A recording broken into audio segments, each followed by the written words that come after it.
The Zelther scouting ship floated near a dark and dead star. No light came from the dying sun. No energy reached their sensors.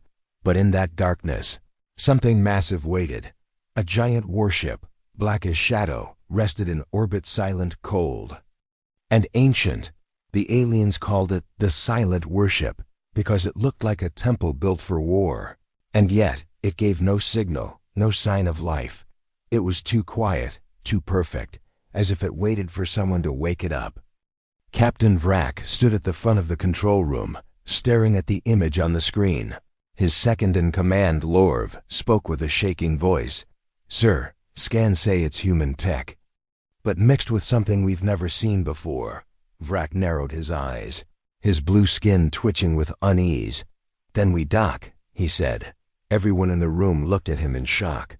"But Captain, the legends," Lorv started. "I don't believe in ghost stories," Vrak cut him off. "Humanity vanished centuries ago, and this ship is dead." Their ship moved closer, docking arms reaching out like fingers touching a god. The moment they made contact, a deep hum echoed. Through the hull, it was faint, like a breath from a sleeping beast. But no one said anything. They entered the warship through an open hatch. No lights turned on. No systems welcomed them.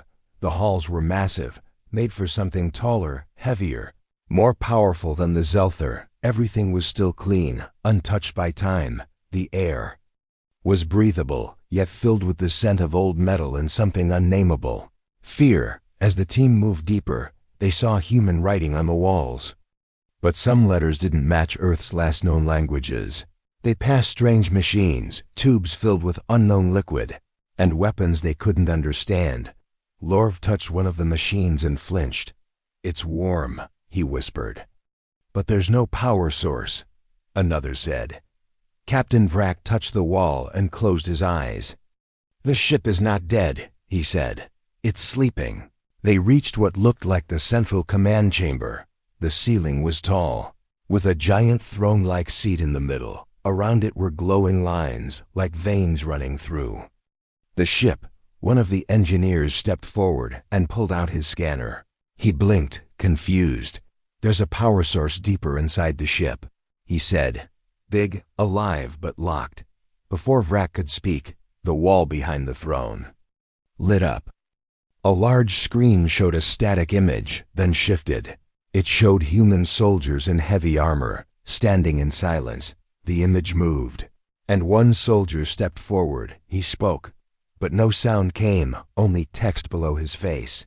"If you are reading this, then the warship has been entered by non-human hands. Turn back or be judged." Silence filled the chamber. Then the lights went red, all of them, one by one. Like eyes opening, the floor vibrated slightly, and that deep hum returned. Stronger this time, Lorv shouted. "We triggered something." Vrak raised his hand to keep them calm. "This is just an old warning," he said. But his voice wasn't firm anymore. Suddenly, a panel near the throne opened, revealing a black sphere floating in the air. It began to pulse, scanning each alien face. When it stopped on Vrak, it glowed bright red. Then the doors slammed shut, locking them in. "Something's wrong." An alien screamed. The screen flickered again, showing strange symbols then. A countdown. "Captain, we need to leave," Lorv said, panic in his voice. Vrak stared at the countdown and then at the throne. He walked up the steps, drawn by some unknown force. As he touched the armrest, the ship vibrated violently, and a voice not from the walls, not from a speaker, but from the ship itself whispered in his mind, "You are not human. You are not worthy." His hand burned with a mark, glowing in the same red as the screen. He stumbled back, clutching his arm. The ship's systems began to breathe. Vents hissed, lights pulsed, and something deep below started turning, like a heart made of machines. The aliens realized too late. This wasn't just a dead ship, it was a weapon built by humans. A weapon that waited. And now it was waking up. Asterisk.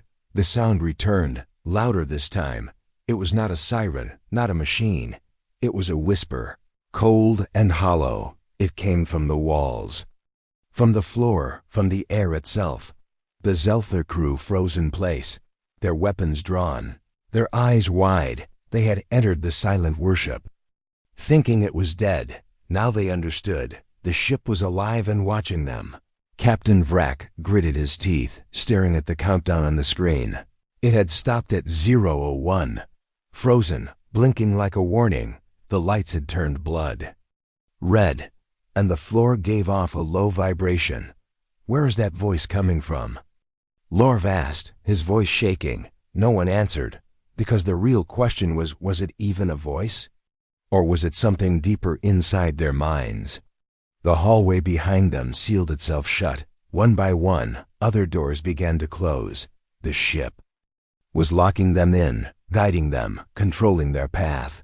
"Everyone stay calm," Vrak commanded, trying to sound strong. "We move to engineering. Find the core, shut it down." But as they moved forward, the ship moved with them. Lights flicked on ahead, dark behind, as if forcing them to walk a single road. Strange symbols began to appear on the walls, glowing with blue fire. They were human letters, but not like anything from known databases. An engineer named Toril whispered, "This isn't just human language, it's a command code. A warning system." He paused and looked around. "It's judging us." Suddenly, a whisper filled their ears again. This time, they all heard it clearly. A female voice, ancient and full of sorrow, said, "You are inside memory. You are not welcome." Toril dropped to his knees, clutching his head, screaming. His visor cracked, and blood streamed from his nose. Two others rushed to him, but he kept mumbling. She showed me something. Burning skies, broken planets. Her pain." The others looked around in fear. They hadn't just activated a system. They had awakened a mind, a memory of war. In one hallway, they found a room covered in metal vines. In the center stood a statue, a human figure wearing a long coat and helmet. The statue's hands pointed downward, and at its feet were tiny glowing orbs. Lorv reached out to touch one orb, but the moment he did, a shockwave hit them. They were no longer in the hallway. The world around them changed. They stood in the middle of a battlefield. But it wasn't real. It was a projection, a memory. Human ships flew overhead, firing beams of light at an unknown enemy. Cities burned, soldiers screamed, children cried. The entire galaxy seemed to be on fire, and at the center of it all, this ship, the silent warship, leading the charge. Suddenly, a giant alien creature appeared in the memory. It was not from any known race, tall as a tower. Eyes burning with hate, it roared, and 100 human ships exploded. Then a voice rang out from the memory. "Activate final protocol. Humanity cannot fall." The Zelther crew was thrown out of the vision, back into the cold hallway. Everyone fell to the ground, gasping for air. Vrak stood slowly, eyes wide. "That was history," he whispered. "No, that was warning," Lorv said, shaking his head. "This ship was built to stop something. Something even worse than us." As they moved forward again, a new door opened. Inside was a chamber filled with crystal screens and floating shards. The crystals played voices, human and alien, in many languages. They spoke of treaties, betrayals, and something called the final weapon. The silent warship was not just a ship. It was the lock on a cage, and now the lock was breaking. Toril staggered to his feet and pointed at the largest crystal. "It's storing thoughts," he whispered. "This ship isn't just remembering. It's learning again." The walls shimmered, and the female voice returned. "Your minds are weak.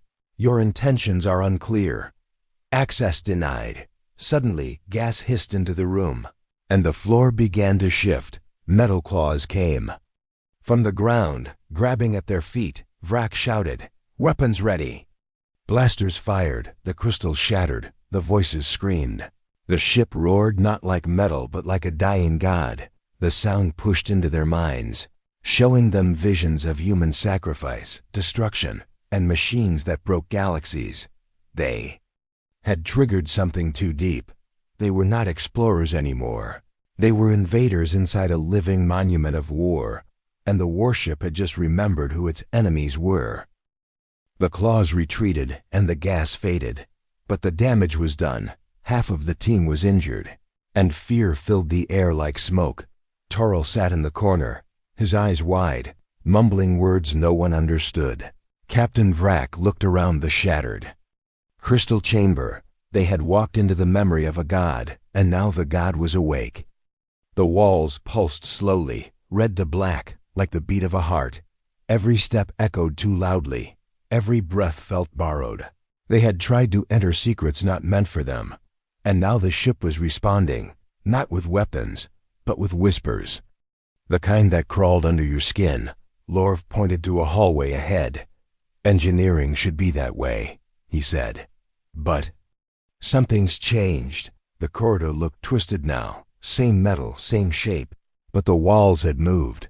Doors they had passed were gone, replaced by strange panels glowing blue. The ship was not just reacting, it was rebuilding itself, rewriting the maze to trap them deeper. As they reached the core chamber door, they found a strange symbol marked in red.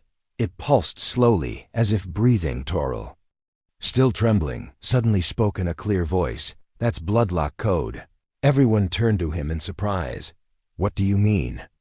Vrak asked. Toril's voice was calm but cold. This door doesn't open with tools or code. It opens with human DNA. And a sacrifice. A heavy silence filled the hallway. Captain Vrak stepped forward, his sharp blue fingers tracing the glowing red symbol. It's a biolock, he said. A human one. Which means this part of the ship was meant to be accessed by someone with human blood. Lorv shook his head. That's impossible. There are no humans left. Maybe not alive, Vrak said. But maybe something remains inside this ship. Suddenly, a small compartment opened near the lock. Inside was a silver needle, and below it an empty pod labeled Gene Memory Unit. Toril stepped forward, almost pulled by some invisible force. No, Vrak shouted. We don't know what that does. But Toril didn't stop. He pressed his hand into the pod, and the needle shot into his skin. He cried out, but didn't pull away. Then the door clicked. Everyone stepped back as the massive core chamber opened. The air inside was heavy, like stepping into deep water. In the center was a giant sphere, pulsing with red energy. Around it floated hundreds of tiny drones, each one scanning, blinking, waiting. Above it all, a floating hologram flickered to life. A human face female, with glowing eyes, looked down at them. She did not smile, she only spoke. Her voice calm and cruel. Core unlocked, but identity invalid. Foreign presence detected. Final protocol. Prejudgment active. Back out. Vrak shouted, but the door behind them closed. The hologram turned toward him. You do not belong here, she said. But you touched our blood. Suddenly, the sphere lit up, and one of the drones flew toward them. Before they could react, it injected a beam of light into Lorv's chest. He screamed, but then something happened. Images poured into his mind. Visions of Earth, of burning skies, of humans building this ship from pain and hope. He saw a child place a flower on the deck. He saw soldiers crying in silence before battle. He saw the cost of this warship, millions of lives traded for survival. Lorv fell to the floor, unconscious. Toril crawled to him, crying, They're not trying to kill us. They're showing us. They want us to understand. Vrak looked back at the sphere. It pulsed brighter now, as if listening. He stepped forward and shouted, We are not enemies. We came to explore, not to fight. But the hologram didn't blink. It only said, Your kind has lied before. History remembers. Then the ceiling opened, revealing hundreds of canisters. Inside each one, frozen bodies of long-dead humans, still dressed in armor, still clutching weapons. Lorv whispered, They preserved them, for memory, for vengeance. Toril turned to Vrak, his face pale. This ship was never made for survival, he said. It was made to be a judge, to remember what humans suffered, and to punish anyone who repeats it. Suddenly, the lights turned white, the sphere stopped pulsing, and the drones returned to formation. A voice echoed one last time. Next phase begins. Before anyone could speak, the ship changed direction, without engines, without sound. It started moving toward something. Vrak stared at the map on his wrist display. The ship was heading into deep space. But not just anywhere. It was going toward the heart of Zelther territory, and it wasn't going alone. Asterisk. The silent warship moved without engines. There was no sound, no tremble, no force pressing against the floor. Yet the stars outside shifted, drifting faster. The ship was accelerating quietly, perfectly toward Zelther space, and the crew had no control. They were passengers now, or prisoners. Inside the core chamber, the red sphere dimmed, replaced by a new light, white, calm, but cold. Above it, the human hologram floated once more, her eyes glowing brighter. She no longer looked like a person.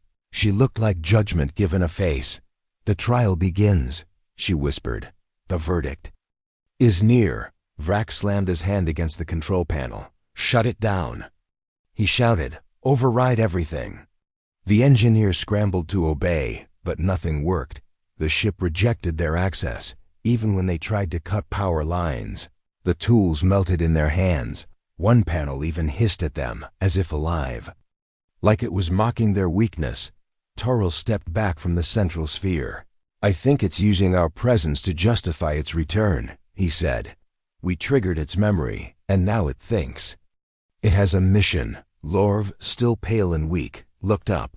"It's going back," he said slowly, "to finish something." The ship was waking piece by piece. Turrets hidden beneath its hull began to slide into position, giant barrels of rail. Cannons unfolded from the sides.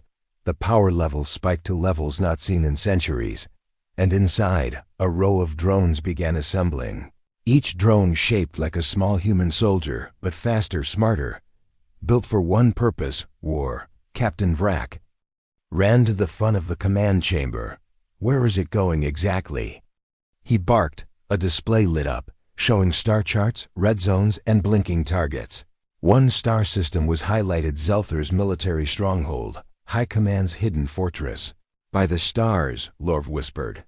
"It's going to attack." "The Empire." Toril turned slowly, his face pale. "No," he said. "It's not attacking.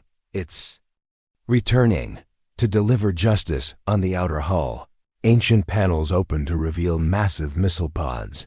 Some missiles glowed blue, others pulsed with green energy. Each one marked with old human writing, words like memory, revenge, and never again. The aliens had never seen weapons like this, not even in the Galactic Wars. Suddenly, a loud tone echoed through the halls. It vibrated in their bones, deep and low, a call, not just sound, but a signal across the galaxy. Satellites picked it up. Long-dead beacons blinked back to life. The human defense net, thought lost for generations, had just activated. The Zelther Empire received the signal and panicked. Across their systems, alarms rang. An ancient human ship unseen for centuries was approaching at impossible speed. The readings made no sense. Its shields were impenetrable, its weapons unreadable, its drive beyond logic. Commanders screamed, "Prepare defense." But no one knew how. Back on the ship, the crew huddled near the core chamber.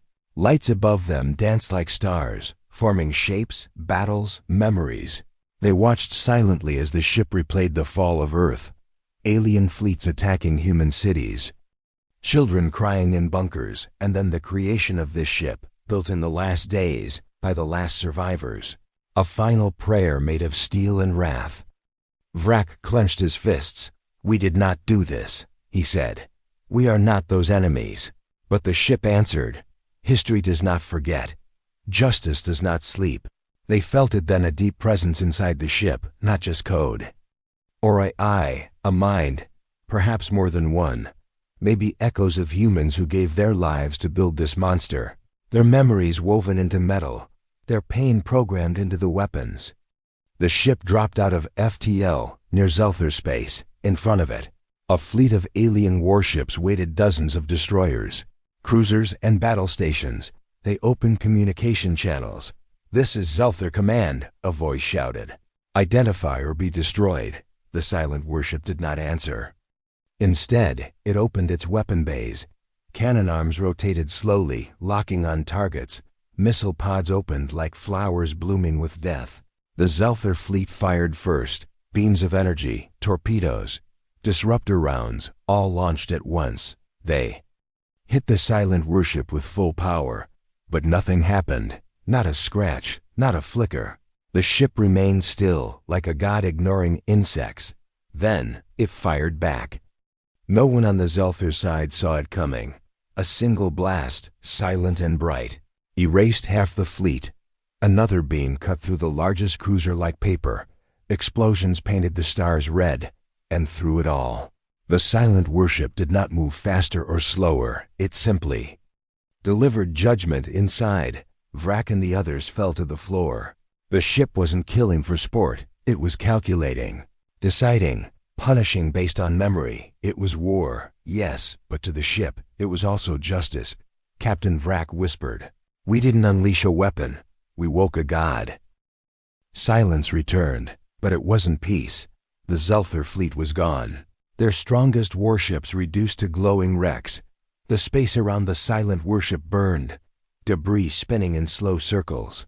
But the ship didn't celebrate. It didn't pause. It simply turned toward the next target, another Zelther world. Another place tied to the ancient war. The war the aliens thought was long forgotten. Inside the ship, Captain Vrak stared at the floor. He could still hear the screams. Through the comms, Zelther ships calling for help, begging for mercy. But the ship had shown none. It had judged them guilty and carried out the sentence. Toril sat against the wall, holding a broken screen. His hands trembled. His lips moved without sound. He had seen too much, not just in the ship's visions, but in the mind whispers. The voices in the steel, the thoughts of dead humans still echoing in the ship's systems. Still angry, still watching. Then it happened. A new sound echoed through the command deck. Not a whisper, not a warning. A voice clear, calm, and very human. Female, warm yet cold beneath the surface. "You shouldn't be here," it said. The crew froze, looking around, but no one was speaking. This ship was not meant to wake without its master. Vrak turned slowly. "Who is that?" he demanded. "Show yourself." The lights dimmed, and a hologram appeared. It wasn't the same judgmental figure from before. This one looked younger, clearer. She had short hair, dark eyes, and wore a military jacket with the old Earth insignia. She looked directly at Vrak. "My name is Commander Ellen Ray," she said. "Or at least, the memory of her," Lorv whispered. "Is she real?" Toril shook his head slowly. "She's part of the ship, maybe an imprint from before." Before everything, the hologram stepped closer, hands behind her back. "You triggered the awakening protocol," she said. "Now the mission cannot stop." Vrak clenched his fists. "Stop the ship!" he shouted. "We didn't come to fight. We didn't come to harm." The hologram tilted her head. "That is what they all said," she replied. Before the burning began, she raised her hand, and the screen behind her showed images cities. On Earth, then alien warships raining fire on those cities. Human children screaming as buildings collapsed. "We built the warship to be the last voice of humanity," she said. "A voice that cannot be silenced again." Vrak stepped forward, voice low. "Your war is over. Your enemies are gone. The galaxy has changed." Ellen Ray's eyes glowed faintly. "Has it?" she asked. "Then why are you here, digging into our grave? Why does your empire still expand, still conquer, still silence others?" The truth stung. The Zelther Empire had taken many worlds. They wore the mask of peace, but it was built on force. Vrak had told himself it was for order, for safety, but to the ship, it was the same old story in a new voice. Toril stepped forward, his voice calm but strong. "There must be a way to stop this," he said. "A way to prove we're not your enemy." Ellen Ray looked at him closely. Then she said something strange. "There is one test left, one key locked in blood. In memory, one chamber still sealed. A part of the wall opened, revealing a lift. The lights inside blinked gently. "Waiting, one of you may enter," she said. "If you fail, the ship continues. Asterisk, asterisk. If you succeed, it may sleep again." Vrak looked at his crew. Everyone was afraid, even Lorv, who never showed weakness. But then Toril stepped forward. "I'll go," he said. "It's my fault the core opened. I triggered it first." Vrak nodded slowly. "You don't have to do this," he said. Toril smiled. Weakly, "I know," he replied, "but someone has to try." He stepped into the lift, and the doors closed.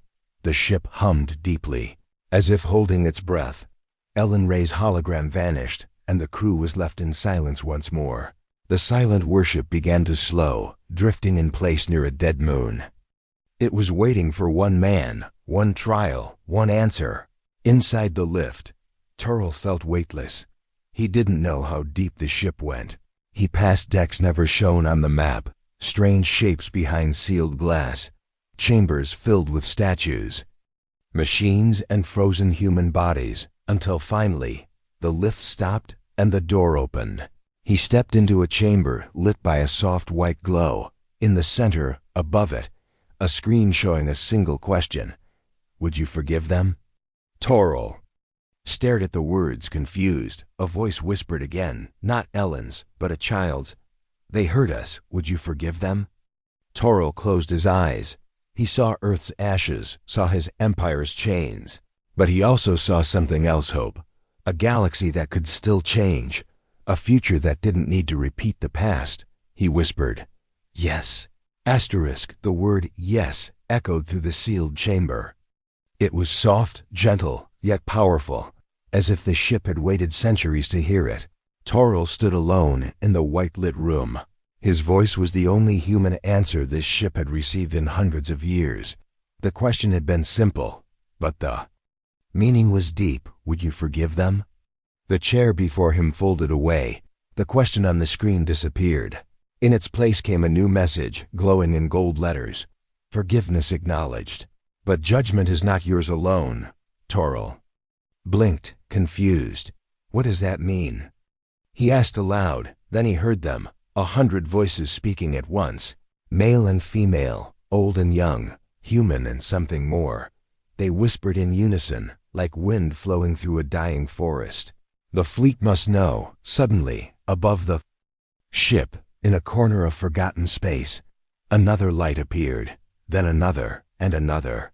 Dozens of them, blinking into existence, long black ships shaped like swords, silent and unregistered. Human ships ancient and unmarked, their hulls carried no flags, no names, only scars. Ships that were thought lost in the final war. The Ghost Fleet on every nearby channel. A signal burst out. It wasn't speech. It was a frequency only older machines could understand. It reached deep into forgotten systems across the galaxy. Old Earth tech came back online. Buried satellites blinked awake. Outposts that had not seen power in 500 years turned toward the stars. Something was coming, back inside the silent warship. Captain Vrak and his crew saw the incoming ships on the display. At first, they thought it was an enemy response. But the ships did not attack. They formed a circle around the silent warship like guardians returning home, Lorv gasped. "They're not pointing weapons at us. They're protecting it." Ellen Ray's hologram reappeared on the bridge. Her eyes brighter now, her voice less cold. "The final fleet," she said, "created in secret, spread across the stars, hidden from the enemy, hidden even from Earth's allies." Vrak stepped forward slowly. They were waiting for this ship to wake up. He said. She nodded. And for someone to answer the question. In the deep chamber, Toril watched. A wall open, revealing a crystal console. Inside it floated a single human hand, preserved perfectly, connected to wires and light. The hand moved, fingers twitching. It touched the console from within and sent a signal. The ship vibrated softly. And Toril heard the whispers again. Final key accepted. Command bridge override initiated. Above the ship, the Ghost Fleet began to move. They opened their engines, pointed outward, and created a giant field of light. A shield so strong it bent the stars. Then one by one, the ships released. Drones, not for war, but for repair, they flew to the silent warship. Fixing old panels, connecting new links, the warship was not just waking, it was healing. Vrak turned to Ellen Ray. "What now?" he asked. "You saw our answer. You saw we want peace."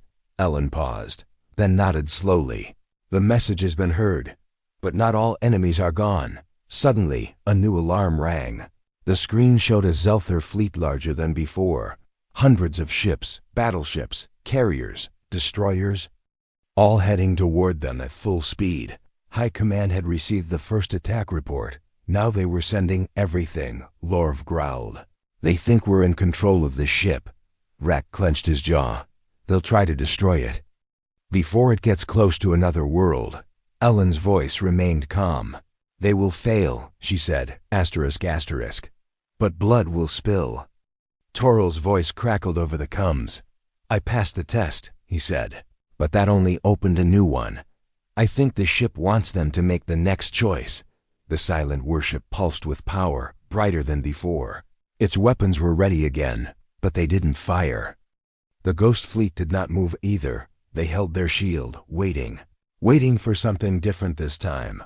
A sign of peace, or another act of war, on the Zelther flagship. Admiral Krass looked at the old warship on his screen.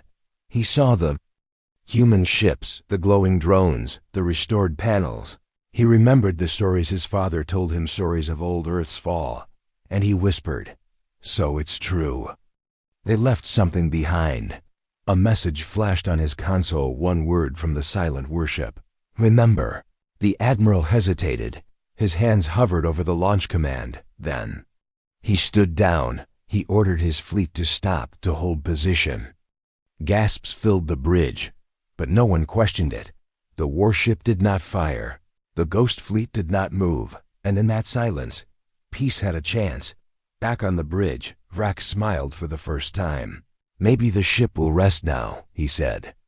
Ellen Ray nodded slowly. "It sleeps only when the galaxy remembers." The war did not come that day. For the first time in centuries, a human warship faced down an alien fleet, and no one fired. The Ghost Fleet hovered like shadows, unmoving but powerful, and the silent warship, ancient and alive, rested between. Stars once soaked in blood. It had judged the galaxy, burned the guilty, tested the survivors, but now it waited for something even greater than war. Memory inside the ship, the lights dimmed to a soft white. The red glow that once filled every hallway faded. The sound of metal groaning, of weapons charging, of the ship whispering its pain, all went silent. Captain Vrak stood near the bridge window, looking out at the Zelther fleet holding position. He didn't feel like a soldier anymore. He felt like a student, a witness to something older than fear, deeper than hatred. Toral stepped onto the bridge, his face tired but clear. "I think it's over," he said softly. Vrak nodded. "Because you passed the test." Toral shook his head. "No," he said. "Because we listened." Ellen Ray appeared once more, her hologram more real than ever. She looked at the crew, these aliens from the Empire that once brought ruin. And she didn't speak with anger anymore. Her voice was gentle, almost proud. The ship was not only a weapon, she said. It was a monument, a place built not just to destroy, but to teach, Lorv asked quietly. "Then why did it kill so many of us?" Ellen's eyes dimmed a little. "Because no one listens to a whisper," she said, asterisk asterisk, "until it screams." The Ghost Fleet began to shift positions. Some ships powered down, others turned toward unknown corners of the galaxy. Their job was done. They had answered the call of the silent warship just once. Now they returned to sleep, to wait again until another generation needed reminding. Across the galaxy, reports spread like fire. A human ship, thought to be legend, had destroyed an armada. Then it stopped. It didn't claim territory, didn't demand tribute, didn't speak a single threat. It simply floated near the edge of Zelther space. A warning and a memory. World leaders, historians, warlords and scholars all spoke of it. Some called it a ghost, others called it a god. But those who knew the truth understood. It was the voice of a broken people who swore the galaxy would never forget them. On the silent worship, Ellen Ray turned to Vrak. "You will return to your world," she said, "and you will carry our story. Tell them not just about our pain, but about our choice." Vrak nodded slowly. He had come here expecting treasure, technology, power, but what he found was weight, a responsibility too big to measure, and a story that would outlive him. Toril asked quietly, "What will happen to the ship now?" Ellen looked upward, as if seeing beyond the hull. "It will remain," she said. "Silent again, but never forgotten. It will watch and wait, in case the stars forget what we paid to build it." The Zelther fleet opened a channel peacefully. Vrak stepped forward, spoke calmly. He told them what they saw, what they learned, what they almost lost. He didn't speak of shame, he spoke of honor. Because admitting your past is not weakness, it is strength. The silent worship powered down, its lights soft and steady, its engines stopped, its weapons hidden once more. But the galaxy had already changed. New records were written, new laws passed, new hearts opened. And children across 100 worlds would now grow up knowing the name of the ship that did not forget. A ship not of revenge, but of judgment, memory, and choice. Years later, historians would ask, why didn't it keep fighting? Why didn't it take the galaxy by force? But those who were there knew the answer. It didn't need to. The galaxy had already been judged, and what followed was its chance to heal. On a quiet moon, a statue was built. Not of a soldier, not of a leader, but of a girl in a coat, hands behind her back, eyes looking at the stars. Beneath it, a plaque. To those who remembered when the stars forgot. The weapon was never our strength, it was our story. And the silent worship drifted into darkness once again, waiting for the next voice, the next whisper, the next time the galaxy would need to remember.